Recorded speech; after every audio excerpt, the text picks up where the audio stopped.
হরে কৃষ্ণা। আজকের গুরুত্বপূর্ণ একটি প্রশ্ন, সেটা হচ্ছে যে ভগবানের ভজনা করলে পিতা মাতার সেবা হয় কি? প্রশ্নটা আরেকবার বলছি, ভগবানের ভজনা করলে পিতা মাতার সেবা হয় কি? উত্তর হচ্ছে, ভগবানের ভজনা করলে পিতা মাতারও সেবা হয়।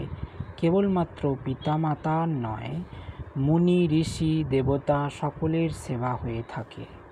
যেহেতু ভগবানের কাছ থেকে সব কিছু সৃষ্টি হয়েছে, তাই ভগবান হচ্ছেন সব কিছুর মূল।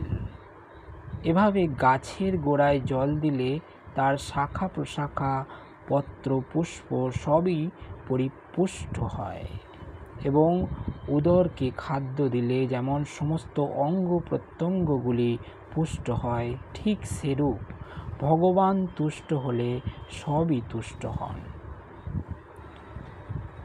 যস্মিন তুষ্ঠে জগৎতুষ্ঠ। হরি বল।